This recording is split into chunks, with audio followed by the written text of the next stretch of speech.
What's up, Vetters? Patrick here with Vetted. I have an amazing video for y'all today. So there was a live stream event with Japanese officials. That's right, you heard me right. Japanese officials with Christopher Mellon, Ross Coulthart, and Representative Eric Berles talking about UFO disclosure. And it was something that not a lot of people saw, but the things that were said in it, you're going to want to hear about. So glad you showed up today. The live stream was described as such. On May 16, 2025, Japan's bipartisan UFO Parliamentary League, chaired by former Defense Minister Yasukazu Hamada, presented a bold proposal to former Defense Minister Gen Nakatani. The proposal calls for the creation of a dedicated, unidentified anomalous phenomena agency to strengthen Japan's intelligence, analysis, and identification capabilities while fostering deeper collaboration with the United States. Let's jump into these clips. But before we do that, please hit that like button, Vetters. That really helps out the videos. And of course, if you're not already subscribed, hit that subscribe button. I put out new videos every week about the UFO phenomena. And we're trying to get to 100,000 subscribers before the end of the year. We can do it, y'all. All right, let's get to clip number 1 featuring Ross Coulthart. Again, this is a live stream event from Japanese officials talking about UFO disclosure. Japan is taking this topic very seriously, and they held this event. And again, not a lot of people saw it, but you're going to see it here. So, Ross Coulthart. 連邦機密解除タスクフォース FTA の期限が迫っています。しかし限られた期間内にですね、開催される公聴会でこれ UFO の UAP の謎が明らかになる可能性は低いんじゃないでしょうか。時間が限られてるから。UAP の問題は今後どうなるんでしょうか。情報はどのように開示されるんでしょうか。期限後も議会公聴会は継続して開催される可能性があるとお考えでしょうか。Now please answer question number 8. I fear that if President Trump does not soon show leadership on UAP disclosure, we will never get the truth. I think the national security state that is trying to cover this up is winning the battle right now. Yes, there are good people like Representative Eric Berles, whom you will be speaking to, who are trying to push for disclosure. And I deeply admire and respect the work that he and others in the UAP caucus are doing in Congress. But the problem is that caucus doesn't have the numbers in the rump of the Republican Party. You need more powerful people at the top level of the government, particularly the president. And even though I have been interviewed by the president's son, and he is very interested in UFOs, I do not get the impression that UAP's disclosure is a big priority for President Trump. And I fear that this may all get swept under the carpet and hidden for another few decades. So that's not looking promising, right, according to Ross Coulthart. And I remember at one point where Ross was saying that Donald Trump was very keen on getting this out. In fact, his life was in danger to do such. But I know, for example, Trump's been briefed. You know what's going on? He's scared. He's scared they're going to kill him if he reveals what he knows. That's what I've been told. You have a situation where your potential president is terrified of speaking about the UAP issue because he's scared they're going to knock him. I'm not kidding you. I'm not making this up. This is serious. You know, you have a national scandal at the heart of this. It's not just about UFOs, it's about your country. It's totally screwed unless you resolve this issue. It should be the dominant political issue. If you can get this secret out, the world will change overnight. And I've heard that from people in the program. They're deeply, deeply angry that this secret is being suppressed. They see no good reason. One of the reasons it's being suppressed is because America has made weapons, dreadful weapons. Are you proud of that? Is that really what we want to do from technology that we've obtained by using offensive weaponry against a fairly benevolent, non-human intelligence? Is that really how we want to define our first contact? Because that's what we're talking about here. And I don't know how to communicate this more seriously. I also remember as Trump got inaugurated, you know, it just became it just went down on priorities, right? He's focused on other things, and same with the task force, this federal secrets task force. Yeah, it's just kind of taken a backseat. And I do remember that interview that he did with Donald Trump Jr. and Lou Elizondo right on the same weekend that Jake Barber's interview went out, right? This was right before he was sworn into office, so around January 20th, somewhere in there. That they did this interview, the 19th or 20th. I remember it. One of the things that was recommended by Chuck Schumer in the previous administration, or the current administration, was a really laudable idea that was actually backed by both sides of the House.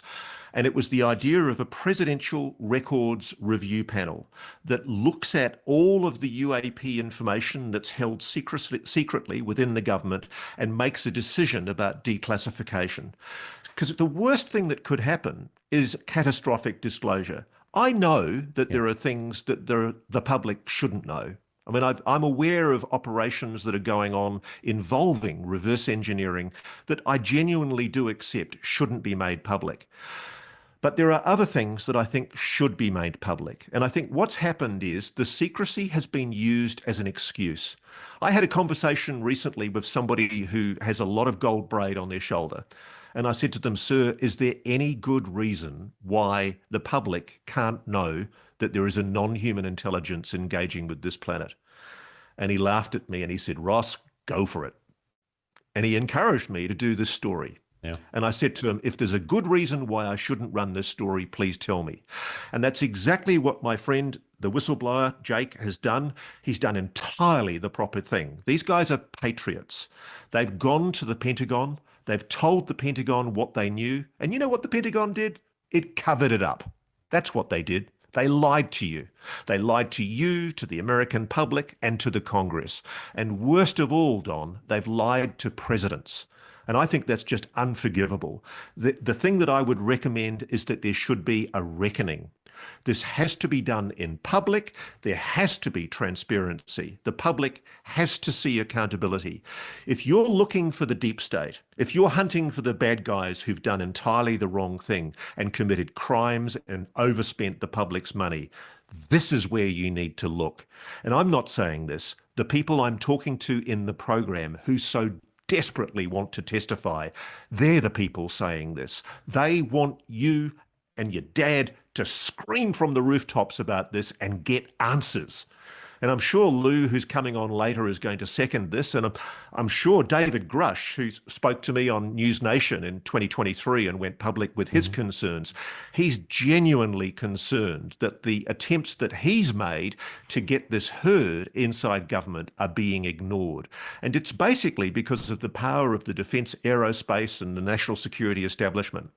President Eisenhower once warned that there was a danger in the military-industrial complex.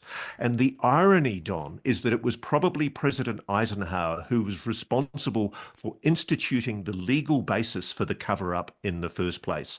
And what he failed to realize was that the monster he would create would keep the secret for another 80 years. It's just incredible that this has been kept secret for as long as it has. And it really is time that it was brought out. And the only way that I can see it being done is in a measured way with this presidential records review panel. But more importantly, if I was your dad, I would be summoning Dr. Sean Kirkpatrick, the former director of ARO, putting him in front of a blooming judge and deposing him and demanding that he tell the truth about what he was told by my whistleblowers. Because I know the Pentagon has been lying. And I don't know why they're lying. I don't know what pretext they're lying on. I don't know what flimsy national security excuse they're using, but this time they've gone way too far. And moreover, protections have been taken. If the aerospace company that hired these men tries to hide its involvement, they'd better be careful. Yeah, it seems like Donald Trump Jr. was excited, but not really that excited either, right? So it's kind of interesting. Is that really all it takes? Is you got to get people excited about it to get them, right? Haven't they been able to show Trump something that would get him excited enough to put this at the top of the priority, right? So I don't understand what's going on, right? And if it doesn't happen with Trump, is it just it's never going to happen, right? I don't know. This is a very interesting answer from Ross and kind of breaking away from what he said previously, to be honest with you. So it seems like there's really just not much coming from this administration, right? I mean, people were talking about we were going to get disclosure within weeks of Donald Trump getting into office, of course, right? You had all kinds of people saying that. So, yeah, as always, right? So anyway, things happen. That's how it goes. It's politics. So, but it's really cool to see Ross on this panel doing this live stream with, Japanese officials that want to start an agency to look into UAP, right? Very interesting. So, and I understand a lot of the comments that Ross is making. He doesn't want the Japanese officials to make the same mistakes that the United States has made, quote, covering this up, right? If true, of course. So look, let's move on to these other two clips that I have from Representative Eric Burleson, because he said some of the most fascinating things during this stream. So here's clip number 1 of Eric Burleson talking about the SCIF briefings that happened, or should I say didn't happen, were supposed to happen in Washington, D.C. with Grush, Lou Elizondo, Christopher Mellon, Arrow, right? These supposed to get together in some SCIFs, and it didn't happen. They were talking about the SCIF flu, how people had gotten sick, they couldn't make it, they got rescheduled. Then other people come out and say, no, they didn't get sick. They did. Who knows what's going on? But the answer Representative Eric Burleson gives is much different than every other explanation as to why Luis Elizondo did not show up for the SCIF. And in fact, it seems like Luis Elizondo maybe taking a break. We had 3 meetings in 1 week. It was just unfortunate that there were health issues that a couple of the attendees were dealing with. Lou Elizondo, I think that he was not attending because I think he needs to take a break. He feels personally responsible for showing a photo that proved to be a fake image, and so he's trying to take some time away from the topic. And of course, they're talking about that famous irrigation circle that Luis Elizondo showed as a proper UFO. I'm sure you'll remember the whole debacle. I'll put a link in the description to a video I made about the whole thing if you want to find out more about that. So because of Lou Elizondo showing that picture, Representative Eric Burleson is saying Lou Elizondo wants to take a break, right? So again, we're just hearing different things from different people. It's hard to know. But to be fair, like a lot of things could be true, right? All of these things could be true all at once. So now there's a video I need to play you before this last Eric Burleson clip. And when I play it, you'll understand why I'm playing it. He's referencing a particular quote and video clip of somebody, and I think you should see that before you see Eric Burleson's response. So you may remember this viral clip that I did cover on the channel. I'll put a link in the description to the full video. Our passenger planes are slower than they used to be. Our trains crawl compared to those in other parts of the world. Our cars do not fly. Advances have not stopped, but something has gone wrong. Stagnation was a choice. We have weighed down our builders and innovators. The well-intentioned regulatory regime of the 1970s became an ever-tightening ratchet, first hampering America's ability to become a net energy exporter and then making it harder and harder to build. We seem to have lost focus and vision, to have lowered our sights and let systems and structures and bureaucracies muddle us along. But we are capable of so much more. Our technologies permit us to manipulate time and space. They leave distance annihilated, cause things to grow, and improve productivity. Mr. Kratsios, his quote was very interesting to hear, but I would say just rudimentarily, it's easy to manipulate space-time because we all know that mass has an impact on, which creates gravity, has an impact on space-time. That's just, that's the laws of physics according to Einstein. That being said, his quote about manipulating it does capture my attention. And rather than speculate on what it might be, our task force plans to contact the White House and the National Security Council to inventory the programs behind what he is talking about. And so our message to the White House is simple. Congress will champion breakthrough technology once we have the full picture of what it is. And if the projects are purely terrestrial, we'll accelerate them. And if they touch the UFO legacy work, we'll craft a disclosure plan that guards true crown jewel secrets while restoring the public trust. At the end of the day, our goal is to, if there's information about aliens or any non-human intelligence that exists, we want that to be disclosed and made public to the world. All right, betters, I'll put links in the description to everything I covered. And go check it out for yourself if you would like. All right, betters, we'll see you on the next video. Remember, every day's a gift, y'all. Peace.